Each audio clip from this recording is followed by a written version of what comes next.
that's a really good question because I don't really know what made me interested in this field. I wanted to be a lawyer since I was a first-year 4-H member, probably even before that. I thought I wanted to be in politics, but I knew that that the way that I wanted to get there was to be a lawyer. So I did everything that you did at the time to go to law school. I graduated from law school. I was particularly good at criminal law and criminal procedure in law school, but those weren't the only things that I was good at. I think I probably stumbled on to becoming a deputy prosecutor because my first job out of law school was to be a clerk for the Indiana Court of Appeals for a particular judge. That was a 1-year position, and during that year I applied to positions here in Evansville, and the one that stuck was being a deputy prosecutor.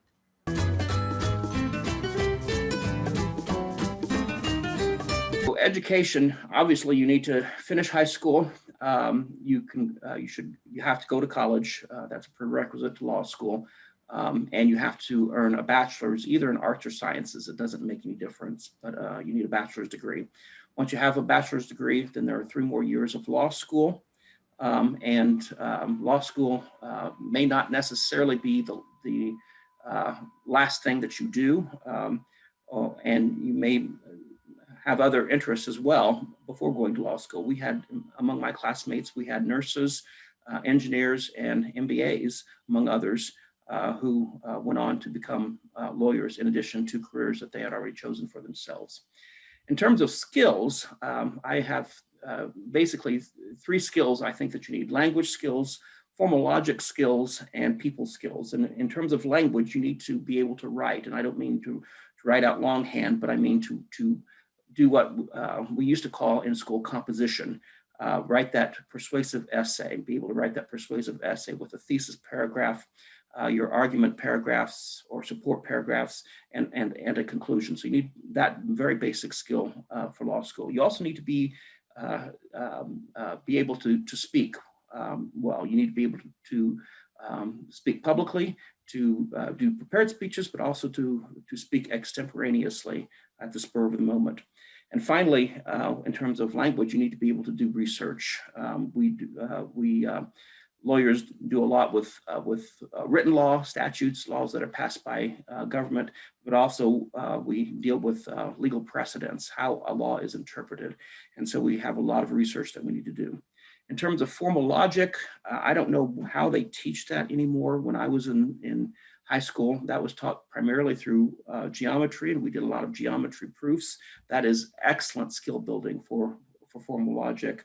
And then I think one of the things that 4-H helps people with are people skills.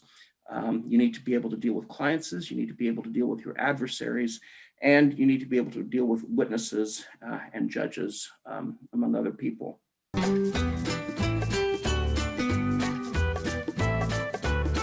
No day is the same for anybody who deals with the criminal justice system, but there are some overall themes for a deputy prosecutor. A prosecutor is the legal official who brings criminals to justice, to trial, to a plea agreement, or whatever. So the first thing we always deal with is an arrest and or an investigation. And one way that prosecutors help police with arrests is by helping them file search warrants and subpoenas and other things. And then as a result of that arrest or investigation, it is the prosecutor's decision to file charges and what criminal charges to file. Once a person is arrested, there is an initial court appearance. It would be typical for a prosecutor every day to appear in court, or just about every day, for a criminal defendant's initial hearing and to set bail. Bail meaning how that defendant is going to be to get out or not while they are awaiting trial. After that, then we're off to the races to get ready for a trial. There may be some pretrial motions. Prosecutors can file pretrial motions. We don't file that many, but we can.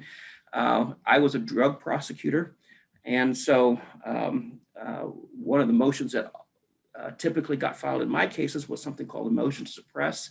They wanted to get rid of the evidence because if I didn't have any evidence, then I didn't have a crime. And so they would file a motion for the judge to suppress, in other words, tell me I cannot use my drug evidence against a person, and I had to be prepared for those. And then there was trial preparation, and we had to talk to witnesses and get them ready. If there were witnesses for the other side, we needed to figure out what they were going to say and research and do some digging into those witnesses to see what we could do with those witnesses. We have evidentiary issues. You know, not everything that somebody says is allowed to be part of the record. And so we have to be prepared so that we can get the evidence that we need to reach a conviction to the fact finder, the jury, or the judge. We had to prepare our opening and closing statements, initially our speeches to the jury. There were things like jury instructions, and that involved, that's what the judge tells the jury they can and cannot decide and what the law is. And so we help the judge do that by preparing our own jury instructions and also researching the law in terms of what a judge can tell a jury. And after a trial or after a conviction, we had to deal with the sentencing aspect. What sentence was somebody required to, should somebody get, and what proof do we have that leads to that sentence? And sometimes sentencing considerations even begin before the trial ends, because in virtually every case, at least in virtually every one of my drug cases, I offered a plea agreement. A plea agreement is where somebody agrees to plead guilty in exchange for certain treatment by the court. And then after somebody was sentenced, there were always post-conviction issues. Anybody who went to jail was typically not satisfied with their sentence and wanted out, and so they would file petitions to modify their sentence. Sometimes someone who didn't go to jail did very well and deserved a modification, so we dealt with those. And then sometimes people who were not sent to jail but were put on probation didn't behave while they were on probation. So we had to deal with petitions to revoke probation. Now, I did that on a daily basis for approximately 25 years until 6 years ago in 2014, when I left and went to the Indiana Prosecuting Attorneys Council, where my job was to advise prosecutors and deal with legislation that dealt with drugs. I advised drug prosecutors. I was a drug resource prosecutor for the Indiana Prosecuting Attorneys Council. So on a day-to-day basis, there wasn't a typical day, but I was there to do research for prosecutors in all 92 counties, as well as to anticipate things that would happen in the legislature, and to advise prosecutors and police officers on issues that were coming up or had come up in the courts. So there wasn't anything typical. Sometimes it would be everything happening all at once, and other times it would seem like I'd go for days without talking to anyone and planning for some training.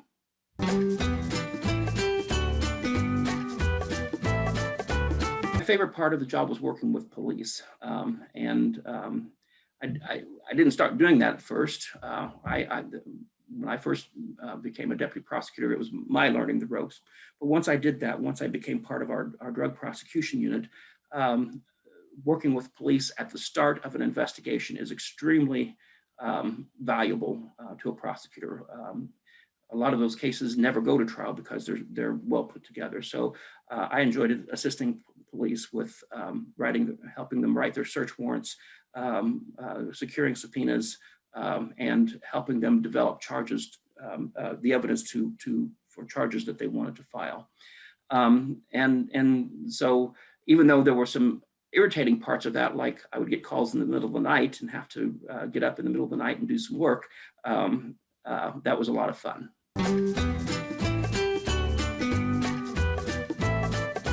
My favorite part has nothing to do with drug prosecutions, but with prosecution in general. And my least favorite part was having to look at some of the evidence we had to look at: autopsy photos, photos of abused women, and especially photos of abused or murdered children. Wow.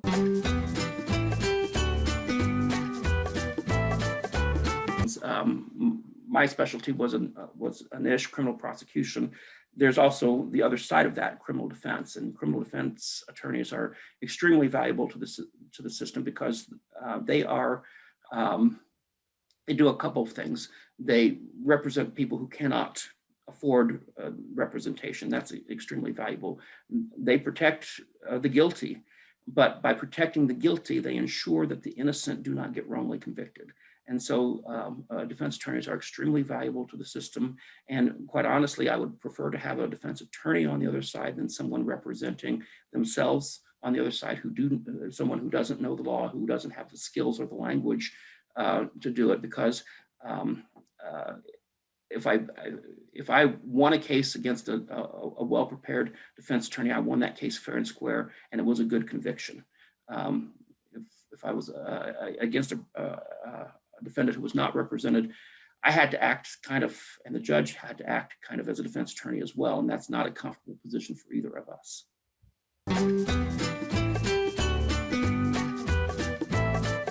Continuing education is ongoing.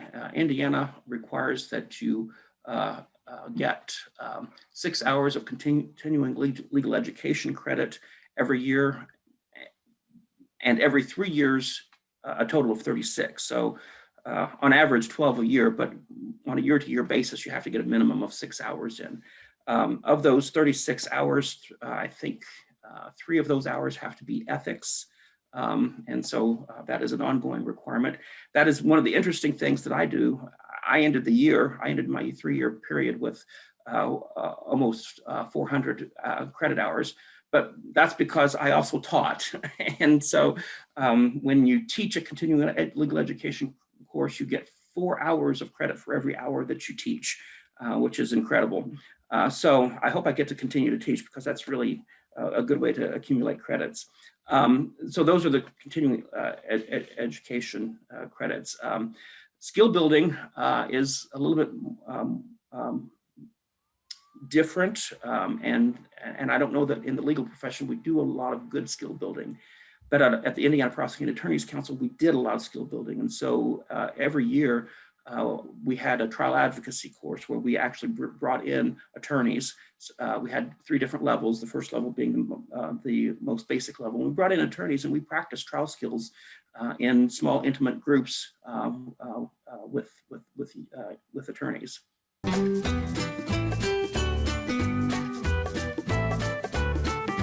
So that's a great question, because I don't know that anything in 4-H is designed necessarily to lead to a career in the legal profession. And I'll talk about that a little bit more later, but I will say that there were a couple of things that helped me in the particular direction that my career took. One, I took the Health and Safety Project in 4-H years and years ago, before the current health manuals came out. And so I became familiar with how the human body works, what it takes to be both physically and mentally ill. And so when I ended up doing drug prosecutions, I could pronounce drugs, the names of drugs. That was kind of interesting. There's lots of drugs out there. I was familiar with what to look for with what they did to people, and could make really good arguments. And it also helped me because when I became the director of our drug law enforcement program in Vanderbilt County, I also became involved with our drug court. And so that health and safety experience through 4-H helped me to be I think, a really good participant in our Vanderbilt County drug court. So I also took horticulture projects. I took forestry, I took gardening and flowers. I liked to grow things. I still like to grow things. I grow my own garden and orchard to this day. So when you're dealing with drugs, there are certain things that grow, marijuana being one of them, mushrooms being another. And so I was familiar with that. And then the other thing I did when I was in 4-H was demonstrations, public speaking and demonstrations. And that helped tremendously. I was advanced several times to the Indiana State Fair to give my demonstration at Indiana State Fair. And one of the things that happened while I was a drug prosecutor is that meth labs took off in Indiana. And so every trial was basically a demonstration of how a meth lab operated and what evidence I had that conformed with the operation of a meth lab.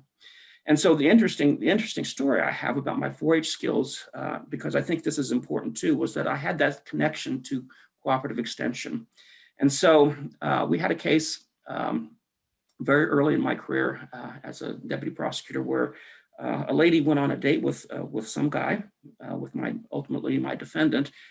He fed her pizza with his own mushrooms, and these weren't the kinds of mushrooms that you get in the store. These were hallucinogenic mushrooms. They were supposed to make you feel good, except they didn't make her feel good. She ended up in the emergency room. And the investigation led to a search warrant. Search warrant led to finding his mushroom grow operation in his house. And I think we found some dried mushrooms as well. My memory is a little bit fuzzy on that. And this was the first mushroom case any of us in the office had ever had. And my boss, my supervisor, gave it to me because he knew that I liked to grow things, and he figured that I could figure this out. And of course, the first thing I did was decide I need to have somebody help me grow, or help me explain how mushrooms grow, to prove that this guy was trying to grow mushrooms. And so I contacted Larry Kaplan in the Vanderbilt County Extension Office. He at the time was our Extension horticulture agent. Again, it was a combination of those 4-H experiences that led me not only to Larry, who turned out to be a very valuable witness, but also to figuring out how to put this case on.